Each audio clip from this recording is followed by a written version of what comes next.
Hola, hola, hola, ¿cómo les va? Bienvenidos a Mundo Urbano, el programa que se dedica puramente al desarrollo ciudadano. Mi nombre es Sergio Goycochea, me acompaña Janina Vázquez. Con ella trataremos de hacer un programa que busca descubrir ideas y propuestas que contribuyan al desarrollo urbano y social de nuestras comunidades. Así es, bienvenidos. Tengo el gusto de presentar a nuestro columnista, el señor Osvaldo Cáfaro, especialista en desarrollo local. Hola, ¿qué tal Sergio? ¿Qué tal Janina? A todo el equipo, muchas gracias por todo esto. Mundo Urbano es un programa que se ocupa de la temática de las ciudades, de abajo hacia arriba, con las distintas dificultades que padecen, los distintos temas, la salud, la educación, la cultura. Sabemos que la gente vive en las ciudades, el 80% de nuestra población en Latinoamérica y en Argentina vive en ciudades. Ahí es donde tenemos que dar las respuestas y por eso creamos Mundo Urbano. Así es, muy bien, gracias Osvaldo, y lo dijo él. Arrancamos de esta manera. Existe una forma urbana que compartimos la mayoría de los latinoamericanos, la cuadrícula de la cual crecieron nuestras ciudades. Una cuadrícula que generalmente vivía de un río, con un espacio central de encuentro general y amplio para la gente. Este modelo se replicó y muchas de estas ciudades crecieron y fueron exitosas. Tan exitosas fueron que atraían gente del campo del mismo país y del campo y ciudades de otros continentes, como nuestros bisabuelos y abuelos, que vinieron a estas ciudades y pudieron progresar socioeconómicamente de manera impensada. Los negocios se diversificaron. Se podía trabajar, pero también se podía estudiar, inventar y copiar. Allí residía gran parte del éxito de las ciudades. Hoy, 198 de estas ciudades generan más del 60% del Producto Interno Bruto de la región y son nuestro motor económico. El problema es que el crecimiento fue desordenado, poco planificado y estas ciudades dejaron de ser ese motor económico. Hoy muchas de estas ciudades de la región están en crisis y no crecen como antes. 1 de cada 4 personas vive en asentamientos informales. Se trata menos del 20% de las descargas cloacales y el río que alimentaba la ciudad no tiene vida. Tenemos que traer agua de lugares cada vez más remotos. El lugar de encuentro social ahora es peligroso.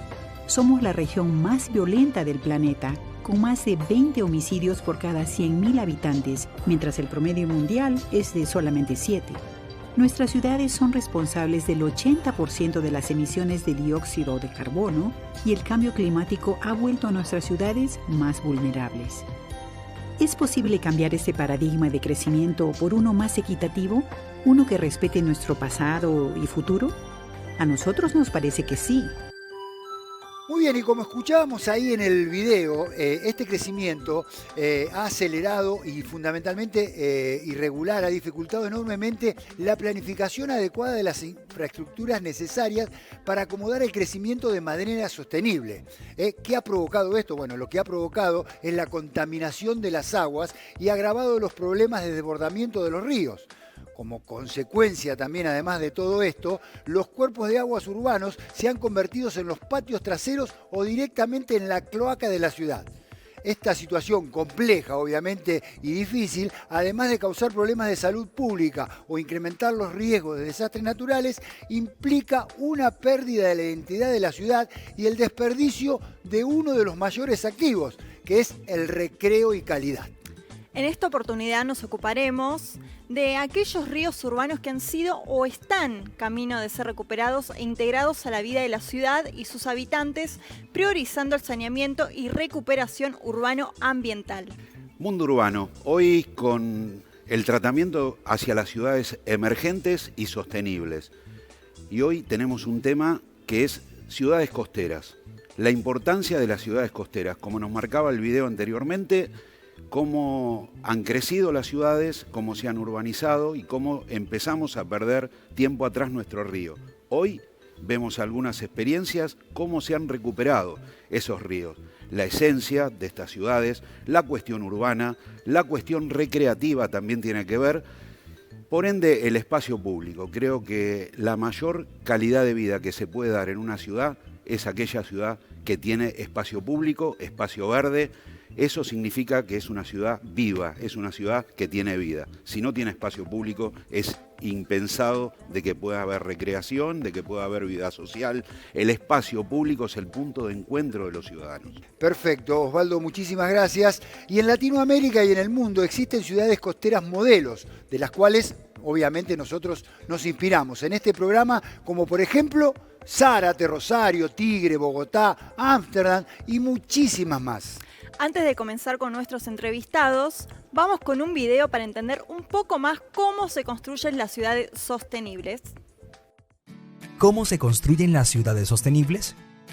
En el año 2050, más de 6.500 millones de personas vivirán en ciudades. Por eso, uno de los objetivos globales de la ONU es que las ciudades sean inclusivas, seguras y sostenibles. Para esto se debe transformar radicalmente la forma en que se construyen y se administran. Según Federico Restrepo Sierra, Social Good Connector en la Fundación de Naciones Unidas, una ciudad sostenible es aquella que pueda sobrevivir y existir sin interferir en las condiciones de vida de las próximas generaciones. Las ciudades inteligentes, por su parte, usan datos y tecnología para beneficiar a las personas y la sociedad, de modo que no podemos concebir las ciudades inteligentes sin el concepto de sostenibilidad.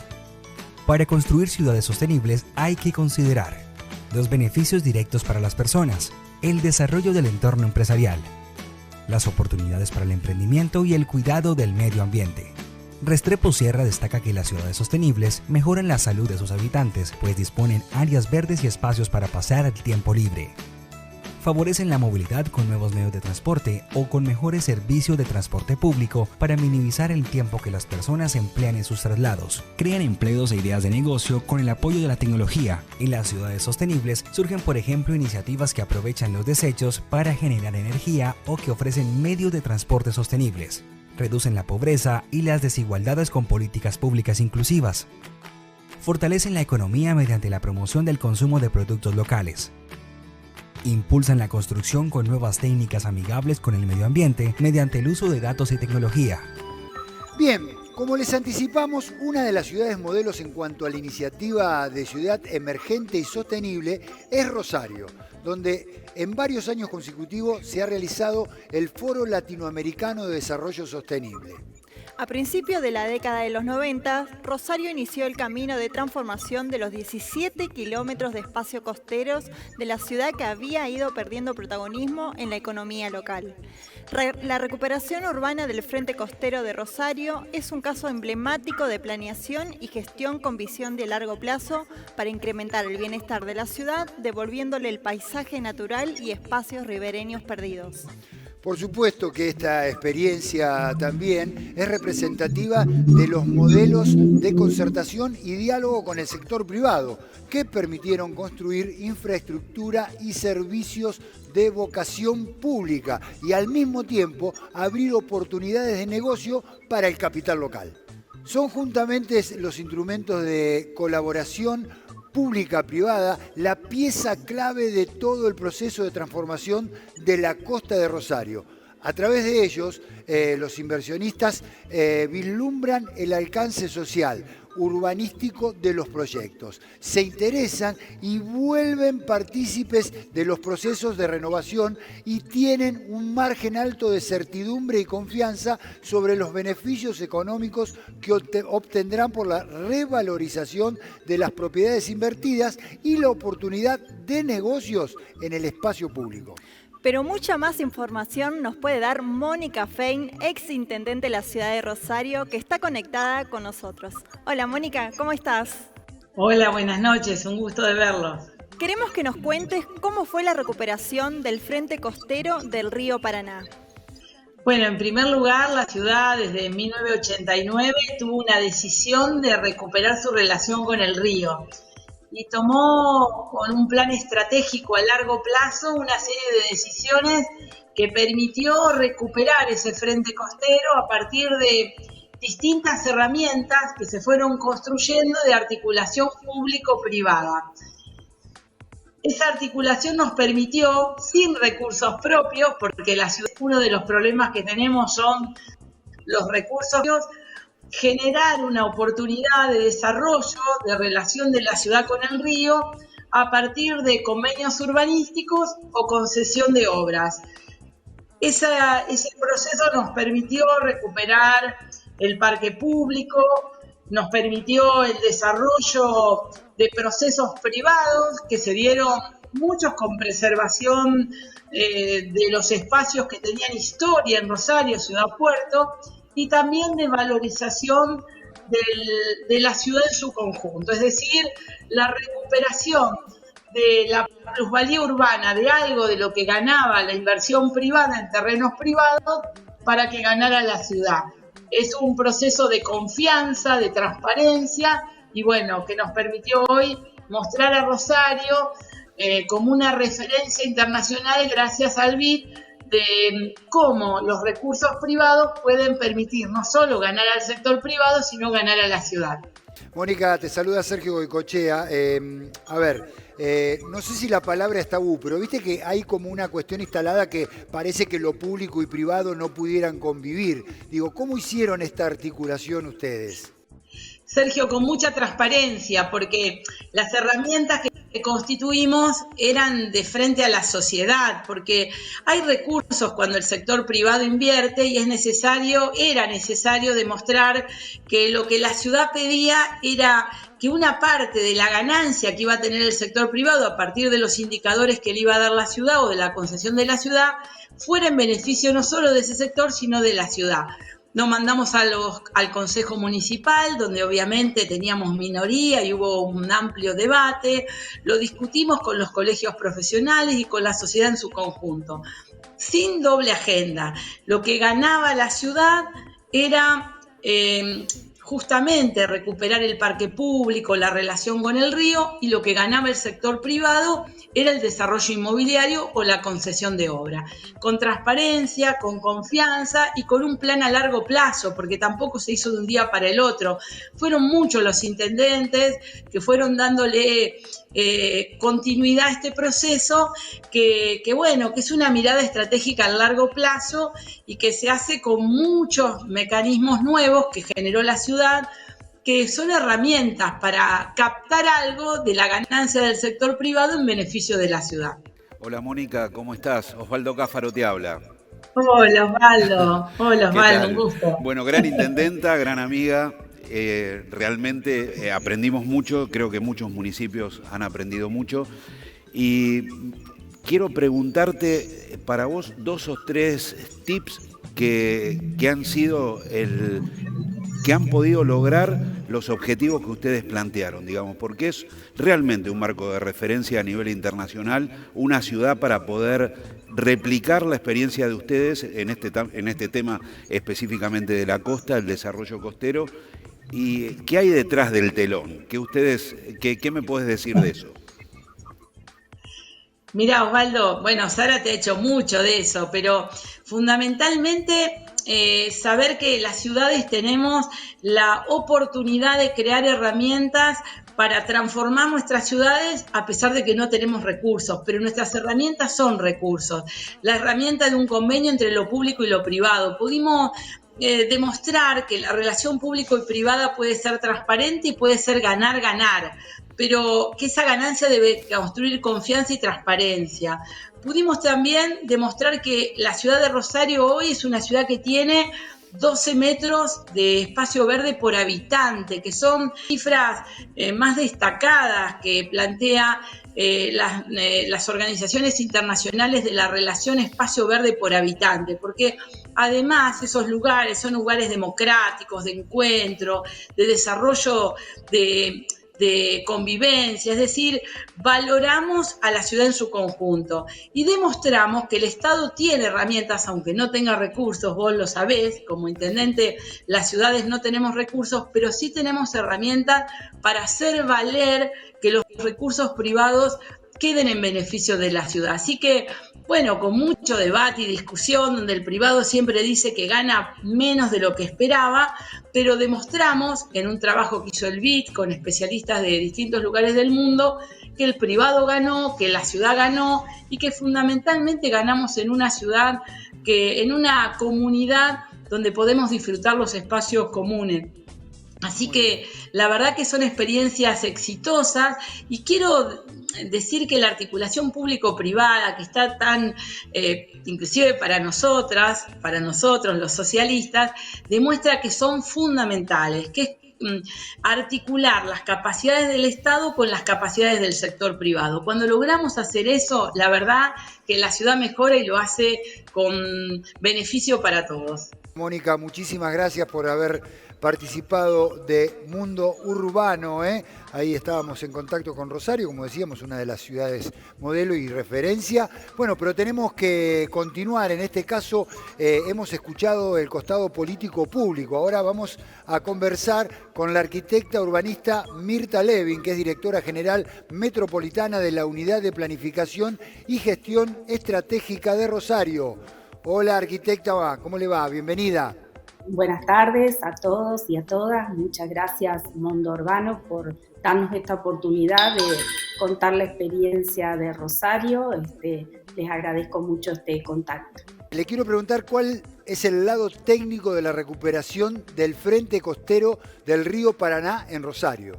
Primero, reivindico la figura del plan, ¿no? Creo que para llevar adelante una gestión pública hay que tener un plan de ciudad. Creo que la costa forma parte de un proceso de construcción de la ciudad. Es decir, que cada ciudad tiene obviamente sus particularidades, pero el programa de desarrollo de la costa de la ciudad de Rosario respondió a un plan. Por otro lado, me parece muy importante la transparencia del proceso. Si uno quiere interactuar con el sector privado, eso sea transparente, me parece que hay que tener en claro que hay que definir una estrategia, definir los instrumentos apropiados, generar una legislación para que eso se lleve adelante. Esa legislación tiene que brindar total transparencia a los privados y también a la ciudadanía en general, porque el privado que va a invertir también necesita cierta seguridad para poder invertir. Nosotros, para poder llevar adelante la transformación de Rosario, aprobamos un cuerpo integral de normas, de más de 300 normas que habilitaban distintos proyectos, pero también normas que regulaban los procesos. El convenio urbanístico, por ejemplo, que es un instrumento que la ciudad viene utilizando hace tiempo y que introduce la figura del mayor aprovechamiento urbanístico. Esta figura es esencial, es decir, el mayor aprovechamiento urbanístico quiere decir que, por ejemplo, en sectores como Puerto Norte, donde los privados del área se van a ver beneficiados por el desarrollo de un plan que va a generar recursos extraordinarios, que el municipio se pueda apropiar de parte de esos recursos porque está elaborando el plan y está dictando las normas para que ese privado se vea beneficiado. Entonces, esta figura del mayor aprovechamiento urbanístico permite al municipio solicitar, a cambio de la aplicación de esta figura, el pago de un precio compensatorio. Ese pago del precio compensatorio le significó, por ejemplo, a Rosario poder trasladar el puerto, construir toda la infraestructura con recursos provenientes del sector privado. Perfecto, Mirta. En cuanto a las especificaciones técnicas, ¿qué necesitan otras ciudades costeras para ser sostenibles? Para que esto se logre, hay que tener una regulación específica, los mecanismos tienen que estar totalmente explicitados en una norma, tiene que existir una regulación sobre los procedimientos con los cuales el municipio va a firmar estos contratos entre el Estado y el privado, para que el privado tenga la seguridad de que el municipio va a cumplir con los requerimientos que estableció y el municipio también tiene que tener la seguridad de que el privado va a llevar adelante las obras que están comprometidas en cada uno de los procesos y en los plazos estipulados. Es decir, que todo esto nosotros lo transparentamos en determinadas normas, en determinados procedimientos que dieron tanto al municipio como al privado la seguridad para instalar estos procesos y poder desarrollarlos en el tiempo en el cual estaban pautados, ¿no? Entonces creo que la primera recomendación sería esa, ¿no? Primero tener un proyecto, definir una estrategia, que esa estrategia quede transparentada en determinadas normas y que todos los privados sean tratados con la misma vara. Muy bien, muchas gracias por participar de Mundo Urbano. Vamos a continuar hablando sobre aquellos ríos que han sido reintegrados para mejorar la vida de la ciudad y sus habitantes. Estoy hablando del río Medellín. El proyecto Parque del Río Medellín pretende ser el detonante de una transformación en la calidad de vida de los medellinenses. Pero mucha más información nos puede brindar Juan Pablo López, secretario de Infraestructura de Antioquia, que está conectado con nosotros. Hola, buenas tardes. Un saludo muy especial a todas las personas de Mundo Urbano y a todos los televidentes que hasta ahora nos ven por este especial programa. Queremos que nos cuentes sobre el planeamiento del Parque Río Medellín y Aguas Claras. Parques del Río Medellín es un proyecto muy estructural para el municipio de Medellín. Para todas las personas que no lo conocen, Medellín es un valle muy estrecho que tiene aproximadamente 3 millones de habitantes, digamos, y hasta 4 millones en su área metropolitana, y es un valle condicionado por sus altas montañas y por un río que lo atraviesa por toda la mitad desde norte a sur. Históricamente se construyeron todos los servicios alrededor del río, el metro, las autopistas, todas las redes de servicios públicos, pero el crecimiento urbano no se hizo al lado del río, ni se hizo en la parte plana del valle, sino que se empezó a ir hacia las laderas, creando suburbios en la media y en la alta ladera. Un tema muy perjudicial para el desarrollo urbano de Medellín, porque tiene entonces un modelo expansionista. Parques del Río Medellín es la estrategia que busca, condensar o poner en práctica el nuevo modelo de ocupación territorial del municipio que plantea en su plan de ordenamiento territorial y que busca tener un valle compacto y, con un modelo de desarrollo denso en la parte plana del valle, que está aún sin desarrollar en gran medida, porque ahí se ocupaban, ahí estaba ocupado por las grandes fábricas. Medellín, una ciudad muy industrializada en los años 80, en los años 70, 80. Y hoy entonces tenemos otra dinámica de ciudad que nos obliga a tener un modelo de ocupación allí en la parte plana del valle. Parques del Río es una estrategia de reconciliar el río con el territorio, porque el río se convirtió, como en la mayoría de ríos de nuestras ciudades en el mundo, se convirtió en una cicatriz, en una barrera que se dividía la ciudad en dos y tenía todas las características de un no lugar. Un lugar oscuro, un lugar encerrado por el tráfico, un lugar contaminado, un lugar que se volvía la cloaca pues de la ciudad. Y entonces la ciudad empezó todo un camino de recuperación ambiental del río, y en el año 2012 entonces dice, después de hacer toda esta inversión en la recuperación ambiental con los colectores, las plantas de tratamiento de aguas, pues entonces es hora de devolverle el río a la ciudad. Entonces creamos toda una estrategia de planificación urbana para generar condiciones de espacio público al lado del río, y con ese espacio público de calidad, pues entonces empezar a detonar el desarrollo urbano nuevo de Medellín, que debía estar ubicado en esa parte plana del valle de una manera densa, compacta y organizada. Entonces, como estrategia de planificación, ese es el foco principal, y ya después viene entonces la estrategia de intervención. Creamos todo un plan maestro de parques lineales a lo largo del río. El río tiene 19 kilómetros en su trazado cuando pasa por la ciudad de Medellín, y creamos una serie de parques y empezamos a hacer intervenciones en unos nodos específicos que se convertían nodos estratégicos de comunicación transversal.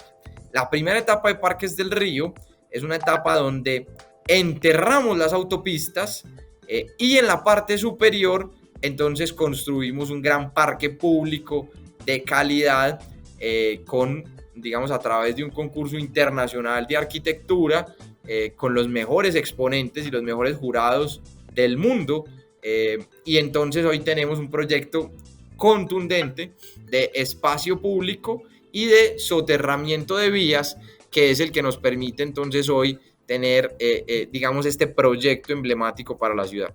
Por mi parte le quiero preguntar, ¿qué recomienda a ciudades costeras que buscan la sostenibilidad? El tema de las ciudades costeras es un tema bien importante, primero porque la reconciliación de sus fronteras con el ordenamiento territorial es fundamental, y en este caso la mayoría pues tienen una frontera natural que es la costa, que es el mar. Otras tienen una frontera adicional que son las montañas, muchas ciudades en el mundo entonces que están encerradas entre la costa y la montaña, y sin lugar a duda en cualquiera de los dos casos es completamente importante encontrar un modelo de ocupación del territorio que sea sostenible. En algunos casos vamos a encontrar seguramente modelos densos y compactos, en otros vamos a encontrar modelos de centralidades densas que nos ayuden a distribuir muy bien las cargas de ocupación, pero eso es un elemento esencial, reconocer las fronteras y la costa como los determinantes de la planificación urbana, reconciliar esa relación costera es tremendamente importante, y sobre todo disminuir al máximo los impactos que tenemos en el cuidado de esas costas. Hoy el escenario de emergencia climática mundial nos está poniendo entonces en un contexto de ya no tenemos tiempo casi de hacer mitigación, ya tenemos que hacer un proceso de adaptación, y en ese proceso de adaptación pues tenemos que reconocer que lo que puede pasar en las ciudades costeras es bastante complejo, y que en ese mismo sentido entonces el ordenamiento territorial y todos los nuevos planes de desarrollo en estas ciudades pues deberían tener toda la conciencia de lo que en el mediano plazo puede estar pasando. Muchas gracias a ustedes por la invitación. Desde Medellín, Colombia, muy atentos para que esta experiencia de mundo urbano la podamos compartir con muchos municipios, no solamente de Argentina, sino también de Latinoamérica, podamos intercambiar todas las experiencias y que claramente podamos consolidar toda una red de conocimiento en América Latina. Un saludo para todos. Y ahora, Sergio, ¿qué sigue? ¿Cómo ahora continuamos? Sigue algo que no nos gusta, pero vos quedate ahí porque es muy cortito. Una pausa y enseguida regresamos con Mundo Urbano.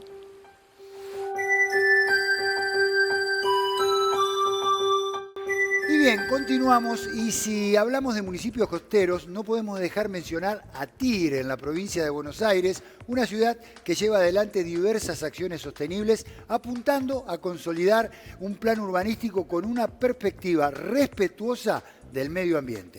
Además, Goico, tengo entendido que esto lo llevan adelante tomando cosas interesantes de Curitiba, esa ciudad tan hermosa que conocimos la semana pasada. Así es, la hemos tenido aquí en nuestro programa. El Delta es una maravilla natural de Argentina y el mundo que continúa avanzando con la acumulación de sedimentos, creando nuevas islas, y el único que desemboca en un estuario de agua dulce, convirtiéndose en un humedal que desempeña un papel clave para la vida humana.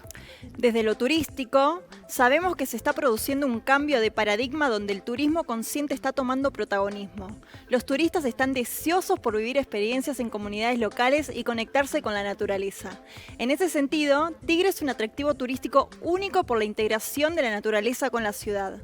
Por eso, ya estamos en comunicación con Julio Zamora, intendente de Tigre, para conversar en profundidad. Hola Julio, ¿cómo le va? Bienvenido a Mundo Urbano. ¿Cómo les va a todos? Todo bien, todo tranquilo, tratando de hacer este programa, como decimos, de contribuir al desarrollo urbano y social de las comunidades. Lo voy a dejar con Osvaldo para que charlen y discutan un poquito y nos cuenten, porque son referentes en dos localidades que tienen al río de frente y nos gustaría escuchar mucho sus reflexiones. ¿Qué tal, Julio? Gran amigo, gran intendente. ¿Cómo anda todo por ahí? Un gusto poder conversar con vos en el marco de este programa. Bueno, Mundo Urbano es un programa que trata sobre distintas problemáticas de las ciudades, en un mundo de ciudades, y donde para nosotros Tigre es un espejo donde mirarnos. Tiene una acabada historia, pero un poco la pregunta en cuanto al mantenimiento de los espacios verdes, el ocio, la recreación, digamos, cuando uno piensa en eso, piensa en Tigre. Entonces, mi pregunta sería, ¿cuesta más que hacer poder mantener durante tantos años esa infraestructura y ese equipamiento costero que ustedes tienen? A ver, Osvaldo, lo importante en materia de espacios públicos y sobre todo en espacios como los municipios nuestros vinculados con mucha vinculación con el río, es que en Tigre lo que se mantuvo es una política de Estado, ¿no? El mantenimiento de los espacios públicos. Tanto el intendente Ubieto como el intendente Massa, como la gestión nuestra, lo que hicimos es tener un mismo estándar de calidad, una vara muy alta que nos ponen los vecinos para que tengamos los espacios públicos para el disfrute de la ciudadanía. Creemos que son los lugares de cohesión social, los espacios públicos, al ser lindos, al tener buena iluminación, tener seguridad, son lugares atractivos, sobre todo teniendo en cuenta municipios como el mío y también como el de Zárate, que tienen un turismo y que el vecino turista que venga vea iluminación, vea seguridad, vea cuidado del espacio verde. Creo que ayuda a que nuestro municipio sea virtuoso, ¿no? Que eso ayude a que nuestros comerciantes vendan más, a que los turistas sigan viniendo a nuestro Tigre, y así vamos haciendo hospitalaria a nuestra ciudad a través de ese cuidado y de que se vea linda nuestra ciudad. Julio, hablamos en el programa anterior del tema del transporte y surgía de todas las visiones de las distintas ciudades el tema de la política de Estado, ¿no? Que es algo que se habla mucho y creemos que la política de Estado no se declama, en realidad se construye, y es un poco lo que han hecho ustedes durante tantos años, sucesivamente todos los intendentes.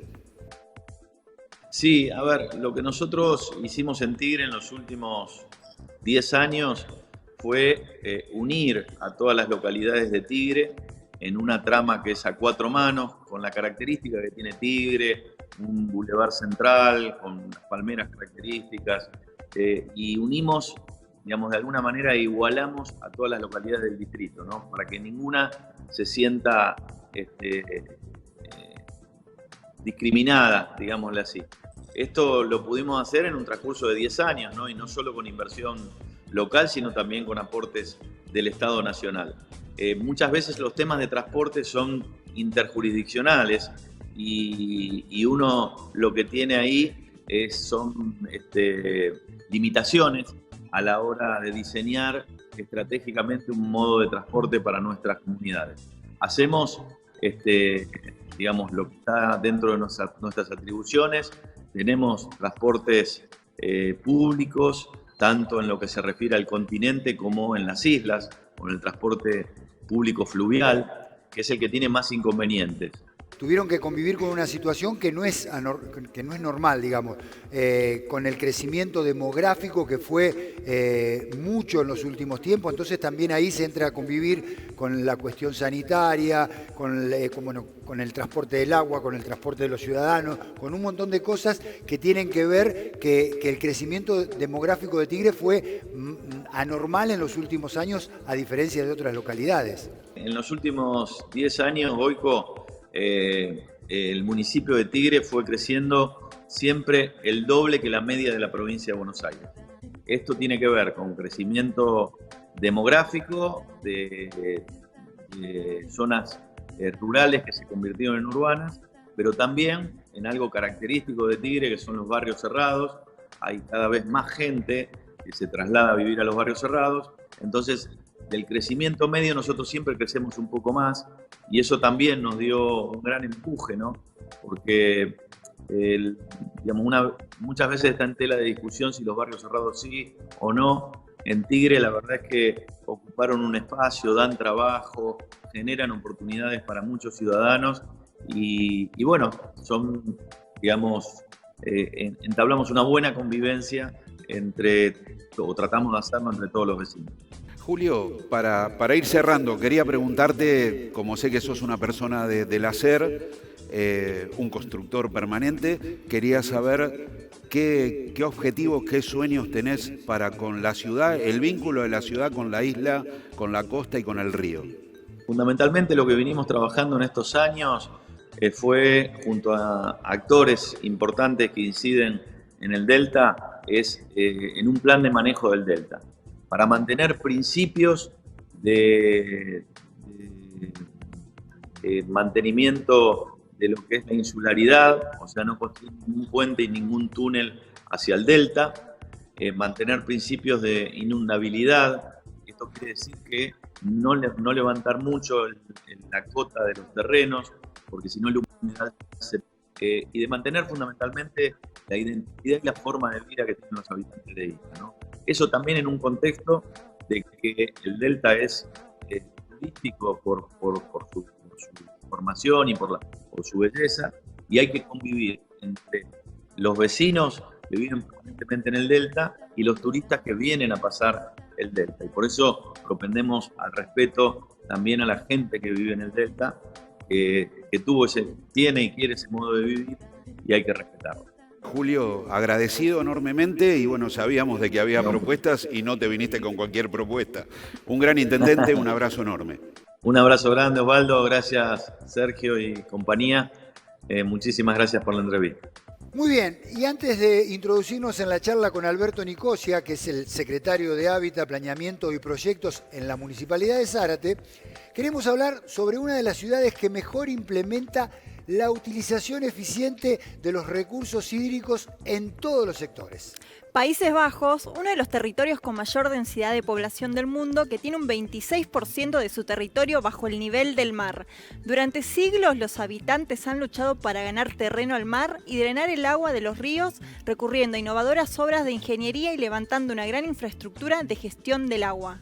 Así es, si hay un país en el mundo donde el agua y su gestión están presentes de forma destacada y ha afectado a la configuración del territorio, ese es los Países Bajos, que han creado una verdadera cultura alrededor de ella. Por eso nos contactamos con Adrián Puente, que es experto en planificación urbana espacial y socio de Becan Dávila Puentes. Hola Adrián, bienvenido a Mundo Urbano. Buenas tardes a todos, muchas gracias por haberme convocado, por estar teniendo esta posibilidad de compartir este espacio con ustedes. ¿Por qué es tan importante el agua y las ciudades costeras a la hora de pensar en la sostenibilidad? Yo pienso que es muy importante porque ambos, tanto la ciudad, en este caso cuando hablamos de agua, si son ciudades costeras, hacemos referencia a ríos, ¿no? En el caso del delta del Paraná.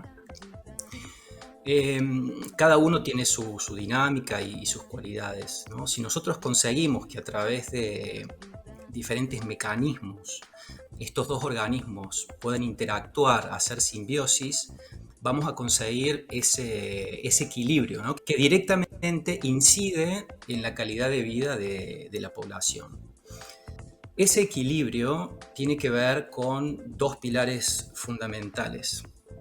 Nosotros en nuestro trabajo y para el caso de proyectos que venimos haciendo en Latinoamérica, trabajamos con el pilar de la huella de la naturaleza por un lado y por otro lado lo que nosotros denominamos la huella del trabajo.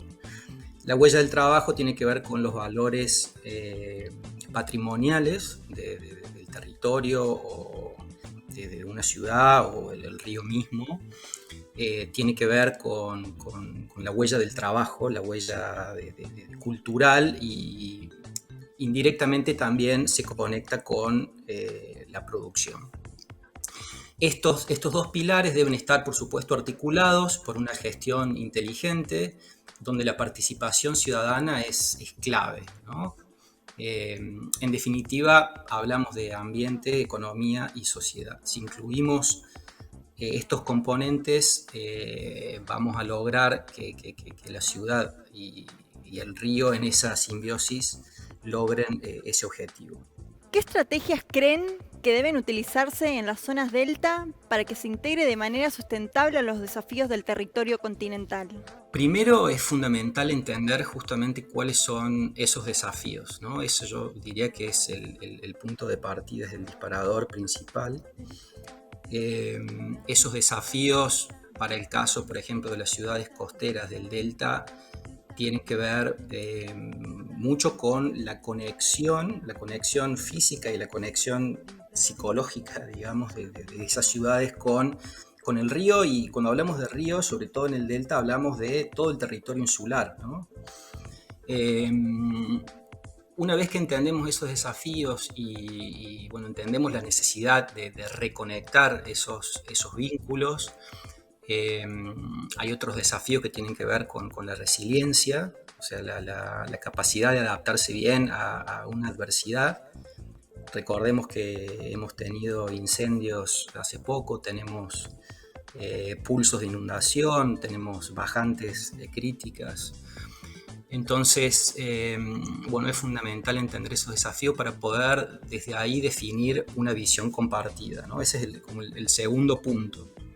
La visión compartida que a través de procesos participativos como los que nosotros hemos realizado para nuestro proyecto Zárate y la huella del Delta, donde ha sido una participación muy importante, se define esa visión. A partir de definir la visión, podemos recién comenzar a proponer esas estrategias, ¿no?, que me estás preguntando. Estas estrategias donde se definen nodos, redes, corredores, zonificaciones, proyectos, etc. ¿Cómo se hace? ¿Cómo lo hacemos? Bueno, nosotros en particular, con nuestra experiencia de trabajo aquí en los Países Bajos, planteamos como herramienta de planificación a las soluciones basadas en la naturaleza. Esto tiene que ver con acciones que sirven para proteger, para gestionar, para restaurar justa esta interacción que hablábamos antes, ¿no? También hay otros conceptos derivados de estas soluciones basadas en la naturaleza, que son construir con la naturaleza. También traemos algunos conceptos del programa Espacio para los Ríos de los Países Bajos. Todo esto es muy importante como herramienta para poder plantear estas estrategias sostenibles. Y por último, me gusta mucho la palabra territorio que usan en esta pregunta.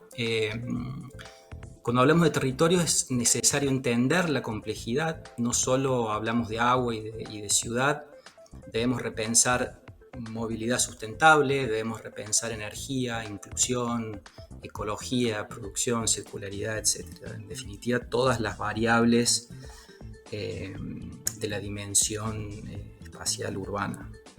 Y para cerrar, me gustaría que hagamos un resumen de lo que significa la sostenibilidad en los Países Bajos. Una de las cuestiones fundamentales es la cultura de la convivencia con el agua, ¿no? Como bueno, muchos saben, los Países Bajos es muy, muy pequeño, que tiene la gran parte de su superficie bajo el nivel del mar, con lo cual la amenaza es constante, y con todas estas cuestiones del cambio climático la amenaza siempre crece. Pero siempre a lo largo de su historia se ha seguido sobreponiendo a esa amenaza, ha sufrido inundaciones. Pero bueno, a través de trabajos sistematizados y de mucha participación ciudadana, yo creo que esa también es una de las grandes enseñanzas. Ellos tienen un sistema muy, muy horizontal de gobernanza y de participación que hace posible que todos formen parte de las decisiones. Con el tiempo, obviamente, las distintas formas de abarcar la problemática del agua en particular ha ido evolucionando, ¿no? O sea, primero, en los primeros tiempos las soluciones eran lo que nosotros llamamos soluciones duras, o sea, de ingenierías muy consolidadas y muy fuertes en el territorio. Y a medida que, bueno, se ha ido evolucionando y hemos ido entendiendo que hay otras alternativas que son más amigables con el medio ambiente, es que se han empezado a plantear estas soluciones que son un poco más flexibles, si se quiere, ¿no? Esto de utilizar las soluciones basadas en la naturaleza implica que no es la lucha contra el agua no es el enemigo, o sea, tenemos que aprender a convivir con el agua. Esa es una de las enseñanzas. Y bueno, por supuesto, si hablamos de sustentabilidad o sostenibilidad, bueno, ni hablar de lo que es la movilidad sustentable, las bicicletas, bueno, son todas enseñanzas que nosotros intentamos de alguna manera llevar a Latinoamérica y a otros lugares del mundo. Muchísimas gracias, Adrián Puentes, por tu tiempo. Sabemos de la diferencia horaria que hay, así que muchas gracias por estar en Mundo Urbano. Gracias Osvaldo, gracias Janina y Sergio por esta oportunidad, y bueno, espero que podamos seguir conversando de esto que es tan importante.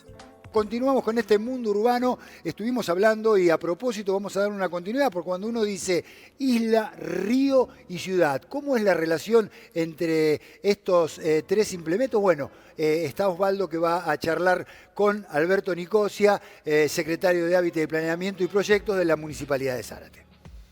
Muchísimas gracias, Sergio. Bueno, la verdad que creo que como en todas las ciudades donde estamos mostrando la experiencia, en este caso particular me toca muy profundamente y bueno, tengo la suerte de hablar con un amigo y un compañero de trabajo que hoy es el secretario de Hábitat y Planeamiento de la Municipalidad de Zárate, pero bueno, me acuerdo, inclusive antes de ser intendente, pero hay una historia detrás de cada una de las ciudades que han armado su costanera, han transformado su ciudad de frente al río, de cara al río.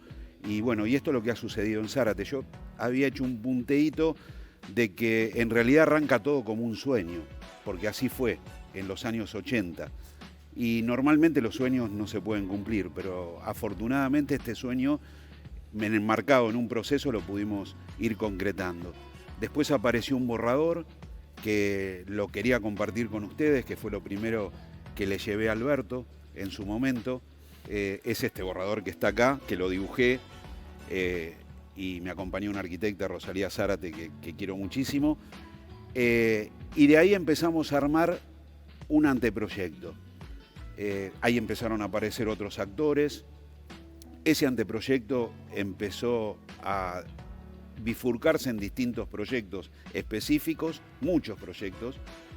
Y hay una persona que realmente con una visión impresionante, que fue Néstor Kirchner, quien nos financió la obra de infraestructura para la costa, con una visión tremenda, donde uno de los ejes fundamentales de una costanera, de una avenida costera, es no legitimar lo que está hecho, los usos, las costumbres, sino que vamos para modificar esa situación. Ese fue un eje muy fuerte que hicimos, enmarcado dentro de un proceso, por supuesto, un proceso de articulación público-privada, donde el privado tiene mucho para aportar, y no solamente el público, donde tuvimos en cuenta el patrimonio arquitectónico. Hay un patrimonio arquitectónico industrial muy importante. Esto puede darse en espejo en otras ciudades también.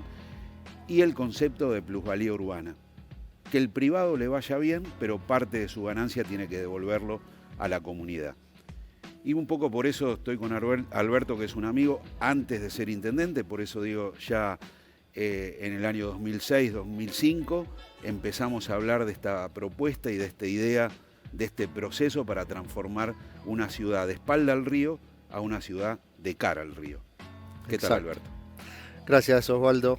La verdad que, bueno, agradezco haber participado de este desarrollo. Primero, digamos, por invitación y después por convencimiento absoluto, ¿no? La verdad que la experiencia de la relación público-privada, yo venía del área privada, dio sus frutos. Es muy interesante, creo que es quizás el elemento más interesante de todo esto, más allá de haber logrado una propuesta arquitectónica interesante. La relación público-privada es una cosa que se construye todos los días. Hicimos, además de lo que es el proyecto, vamos a llamar, de la arquitectura y del urbanismo, creo que se proyectó una forma de trabajo, una forma de construcción de una ciudad nueva, que en definitiva eso tiene que ver con esta participación de los privados, con la participación del Estado presente, del Estado generando espacio público. La verdad que la realización del espacio público es algo que a uno lo llena de alegría cuando ve que la gente lo disfruta, lo usa, participa, y esto no para, ¿no? O sea, precisamente en el bloque anterior hablamos un poco de eso, la importancia del espacio público, el espacio verde en una ciudad. Una ciudad sin espacio público es una ciudad sin vida. Exacto, y no solo en este proyecto se interactuaron además algunas ideas que tienen que ver con las formas de circular en la ciudad. Entonces hay formas peatonales que son perpendiculares y transversales al río y a la ciudad, lo que permiten que la gente pueda peatonalizarla, ganarla, usarla de diversas formas. No solo la costanera se va en auto, sino esta es una costanera que se ha logrado que la gente la viva, la usa, la disfrute. Y Perdón, Alberto, ¿crees que es replicable esta experiencia de plusvalía, de una ciudad de cara al río, en otras ciudades del país, en otras ciudades de Latinoamérica? Totalmente. O sea, yo creo que es, construir una ciudad se hace entre todos y entre todas las diversas partes. Creo que este es el ejercicio fundamental. El hecho de nosotros, desde el área que desarrollamos, que es una SAPEM, convencer a los privados de que con nosotros van a mejorar una situación económica, una situación de ciudad, una situación, de usos posibles de ese espacio, y la idea es ganar juntos, o sea, que gane la ciudad. ¿Por qué no nos explicás qué es una SAPEM y por qué una SAPEM? Bueno, originalmente nosotros, cuando vimos por primera vez lo que es la costanera, vimos que esta era una superficie muy grande, son más de 400 hectáreas y casi 6 kilómetros de frente del río. Era una situación completamente inédita para la Argentina casi, de una ciudad que tuviera tanto frente de río, con tantas cosas interesantes dentro de la ciudad, como frigoríficos que estaban en desuso, como papeleras, como industrias y un espacio verde. Convocamos en ese momento para estudiarlo a una serie de especialistas, especialmente en patrimonio, y la primera cosa que nos dijo Nani Arias, que fue nuestra especialista en patrimonio que vino por primera vez, nos dijo que había dos elementos fundamentales acá, no solo el patrimonio arquitectónico, sino el patrimonio natural. Entonces esto ya empieza a mostrarnos que ambas cosas pueden tener un valor más importante, que además cuando uno le agrega los usos o los nuevos usos del espacio público y del espacio privado. ¿Y por qué una SAPEM? ¿Por qué una sociedad mixta? Porque no estamos acostumbrados en Argentina a esto. No, la verdad que yo ni siquiera conocía qué significaba una SAPEM, y realmente creo que fue una experiencia y sigue siendo hoy una experiencia muy interesante. Es una forma de articulación del Estado completamente distinta y había que buscar una manera en darle una cierta garantía al privado de que aquellos fondos que iba a poner a través de la plusvalía llegaran directamente a lo que él quería o que ellos o nosotros queríamos que se construyera. Entonces, la SAPEM, que es una sociedad de participación mixta entre el Estado y los privados, permite esta posibilidad. Esta SAPEM se construyó pensando en que todos participaran, o sea, que participara el Estado y participaran los privados también, que en este caso algunos son directores de esta SAPEM, lo cual permite que también se tomen nuevas directivas, se charlen las cosas, y creo que fundamentalmente la SAPEM se convirtió en un espacio de diálogo permanente entre el privado y el público. Te voy a hacer una pregunta para ir cerrando. ¿Por qué, porque en un momento del proyecto, cuando teníamos una idea nada más, te voy a buscar y estabas en el sector privado y me ayudaste desde el otro lado del mostrador? Digamos, ¿por qué una persona con tanto conocimiento, con tanta experiencia, hoy te tenemos trabajando desde el Estado? Bueno, la verdad que, digamos, en principio tiene que ver con las decisiones personales de cada uno y por otro lado por cuestiones de convencimiento sobre el proyecto, ¿no? Uno muchas veces se va involucrando de una manera muy personal y bueno, de alguna manera creo que con Osvaldo terminamos generando una amistad detrás de todo esto y casi es una pasión ya. La pasión ya pasó los límites de la SAPEM. Y ya lleva 14 años. Y lleva 14 años de trabajo continuo, lo cual nos demuestra también que sostener la idea de lo público y privado creo que ha sido un éxito en este proyecto más que importante, ¿no? Es el resultado de lo que hoy podemos ver en La Costanera.